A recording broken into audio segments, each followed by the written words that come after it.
நம்ம உலகத்தோட அனதர் பேரே மிஷஸ் தான். நம்ம டெக்னாலஜிக்கல் ஃபீல்டில் இவ்வளோ முன்னேறியாச்சு. ஆனாலும் நம்மளுக்கு 15% ஆஃப் ஸ்பீஷஸ் பற்றி தான் தெரியும்.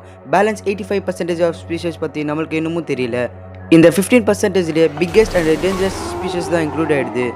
எக்ஸாம்பிளுக்கு லோலாங் என்பது world's biggest and dangerous crocodile ஒன்று. சரி, இப்போ நான் உங்ககிட்ட வேர்ல்ட்ஸ் பிக்கெஸ்ட் ஸ்னேக் எதுன்னு கேட்டால் உங்கள் ஆன்சர் என்னவாக இருக்கும்? நீங்கள் கண்டிப்பாக anaconda தான் சொல்வீங்க. ஆனால் anacondaவோட 2 மடங்கு பெரிய பாம்பு ஒன்று இருக்குது. அந்த பாம்பு பேர் டைட்டானோபோவா. டைட்டானோபோவாவோட எவிடன்ஸ் 2009 கொலம்பியா நகரத்தில் ஒரு ரிசர்ச்சர் டீமுக்கு 14 மீட்டர் பெரிய பாம்போட ஃபாசில் கிடச்சிது. அண்ட் இந்த பாம்புக்கு பெயர் டைட்டானோபோவான்னு வச்சாங்க. டைட்டானோபோவா கண்டுபிடிக்கிறது முன்னாடி ஜிஜான்டோபிஸ் பாம்பு தான் வேர்ல்ட்ஸ் பிக்கெஸ்ட் ஸ்னேக்காக இருந்தது. அண்ட் கிகான்டோபிஸோட லென்த் பார்த்தீங்கன்னா 9லேருந்து 10 மீட்டர் வரையும் இருந்திருக்கு. கிகான்டோபிஸோட ஒரு பெரிய பாம்பு இருக்க வாய்ப்பே இல்லை. ஏன்னா ஒரு உருவத்தோட சைஸ் எவ்வளோ பெருசாக இருக்கோ அதோட வெயிட் அதோட 3 மடங்கு அதிகமாக இருக்கும். வெயிட் அதிகமாக இருந்தால் அந்த உருவம் மேலே கிராவிடேஷனல் ஃபோர்ஸும் அதிகமாக இருக்கும். கிராவிடேஷனல் ஃபோர்ஸ் ரொம்ப அதிகமாக இருந்தால் அந்த உருவத்தால் நகரக்கூட முடியாது. இதனால் கிகான்டோபிஸோட ஒரு பெரிய பாம்பு இருக்க வாய்ப்பே இல்லை இப்படின்ட்டு சயின்டிஸ்டோட கூற்றுகளாக இருந்தது. ஆனால் டைட்டானோபா சயின்டிஸ்ட் சொன்னது எல்லாத்தையும் தவறுன்னு ப்ரூவ் பண்ணிடுச்சு. ஏன்னா டைட்டானோபாவோட வெயிட் 1135 கிலோக்கு மேலே இருந்திருக்கு. அண்டு இவ்வளோ வெயிட் இருந்து கூட இந்த பாம்பால் தண்ணியில் 10 km/h ஸ்பீடில் ஸ்விம் பண்ண முடிஞ்சிருக்கு. டைட்டானோபோவா பார்க்க anaconda மாதிரி தான் இருக்கும். ஆனால் anacondaவோட சைஸ் அண்ட் ஸ்ட்ரென்த்தில் பல மடங்கு அதிகம். டைட்டானோபோவா கூட மற்ற பாம்பு மாதிரி அட்டாக் பண்ணி வின் பைப்பை உடைச்சிரும். இந்த பாம்பு மோஸ்ட் ஆஃப் த டைம் தண்ணியில் தான் ஸ்பெண்ட் பண்ணும். கடலில் இருக்க ஆமையும் அண்ட் முதலையும் இந்த பாம்போட இறையாக இருந்தது. அண்ட் டைட்டானோபா ஒரு எக்டோதெர்மிக் அனிமல். எக்டோதெர்மிக்னா டெம்பரேச்சர் எவ்வளோ அதிகமாக இருக்கோ அவ்வளோ அந்த உருவத்தோட சைஸ் பெருசாகிட்டே போகும்.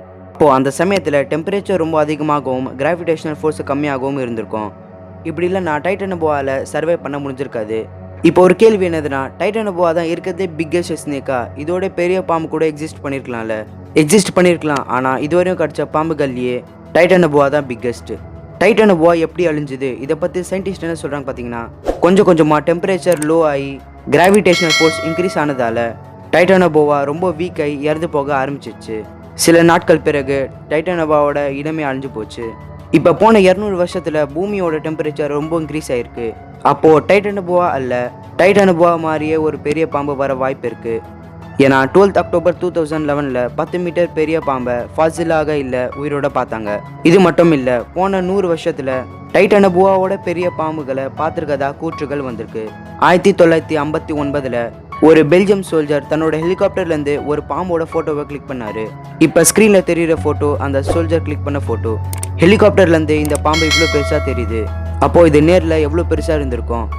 அந்த ஒரு சோல்ஜர் மட்டும் இல்லை, ஹெலிகாப்டரில் இருக்க எல்லா சோல்ஜரும் அந்த பாம்பை பார்த்துருக்காங்க. அண்டு இந்த ஃபோட்டோவில் இருக்க பாம்போட சைஸு 60லேருந்து 61 மீட்டர் வரையும் இருந்திருக்கும்னு அந்த சோல்ஜர் சொன்னாங்க. 61 மீட்டர்னா டைட்டானோபோவாவோட 4 மடங்கு பெருசு. உங்களுக்கு என்ன தோணுது? டைட்டானோபோவா தான் இருக்கிறதுலே பிக்கெஸ்ட் ஸ்னேக்கா? உங்கள் சஜஷனை கீழே கமெண்ட்டில் எழுதுங்க.